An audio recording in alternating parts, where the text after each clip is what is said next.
Low kilometre இல்லைங்க, சூப்பரான ஒரு கார் கொண்டு வந்துருங்க. ஃபேமிலியில டூ வீலருக்கு மாற்ற ஒரு கார்ல போகணும் தம்பி. எனக்கு மெயின்டெனன்ஸும் ஃப்ரீயா இருக்கணும். ஒரு பல்சர் வச்சிருந்தீங்கன்னா என்ன மெயின்டெனன்ஸ் வருமோ இயர்லி அவ்வளவுதான் மெயின்டெனன்ஸ் வரும். ஹுண்டாயில வந்து இயானுங்க. இயான் பாத்தீங்கன்னா 2014 2 ஓனர் கண்டிஷன்ல இருக்கு. வெறும் 28,000 கிலோமீட்டர் ஓடி இருக்கு.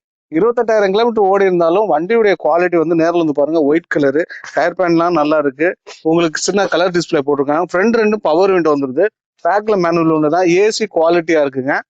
இந்த இயர்னாலே ஒரு நல்ல கார். ஒரு பல்சர் வச்சிருக்கேன், அதோட ஒரு காருக்கு போகணும். அந்த மெயின்டெனன்ஸ் தான் ஒன்றும் வருஷத்துக்கு அவ்வளவுதான் வரும். சூப்பரான கார் இது. வந்து பெருசா உங்களுக்கு ஆயில் சர்வீஸ் நீங்க எல்லாம் கரெக்டா வருஷத்துக்கு ஒரு டைம் பண்ணிட்டீங்க அப்படின்னா இது பாட்டுக்கு ஓடிக்கிட்டே இருக்கும். லோ கிலோமீட்டர் தான், இன்னமும் ஒரு 10 வருஷத்துக்கு தங்க மாதிரி ஓடும். இந்த வண்டிக்கான பிரைஸ் பாத்தீங்கன்னா 2,45,000 கோர் பண்றோம். சின்னதா நெகோசியேட் பண்ணிக்கலாம். பேப்பர்ஸ் கரெக்டாக இருந்துச்சுன்னா ஒரு 50% உங்களுக்கு லோன் பண்ணிக்கலாம். ஏன்னா 2 ஓனர் ஆயிடுச்சுல்ல. ஸோ லோனுங்கிறது கொஞ்சம் கம்மியாக தான் கிடைக்கும். இருந்தாலும் என்கிட்ட வந்து இந்த வெற்றி இது ஒரு ஒப்பீனியன் சொல்லு அப்படின்னா, நேரம் வாங்க, ரெடி பேமெண்ட் கொண்டு வாங்க. 2,45 சொல்றாங்க, என் பேர்லாம் பயன்படுத்திக்கங்க. கண்டிப்பா ஒரு பெஸ்ட் டிஸ்கவுண்ட்ல கொடுப்பான். கும்பகோணம் சரௌண்ட்லயே ஃபர்ஸ்ட் ப்ரிஃபரன்ஸ் நீங்க கேசவன் கார்ஸ்க்கு வந்துக்கலாம். கிட்டத்தட்ட ஒரு 3 வருஷம் பண்ணிட்டு இருக்கோம். ஸோ அதனால ஒரு 2.5 லட்ச ரூபா பட்ஜெட் இருக்கு, நல்ல ஒரு வண்டி வேணும், லோ கிலோமீட்டர்ல வேணும், இந்த காரை கண்டிப்பா கன்சிடர் பண்ணுங்க. நம்ம கும்பகோணம் திருநாகேஸ்வரம் கேசவன் கார்ஸ்க்கு வந்து நேரில் விசிட் பண்ணுங்க. வாங்க நம்ம அடுத்த கார் போகலாம்.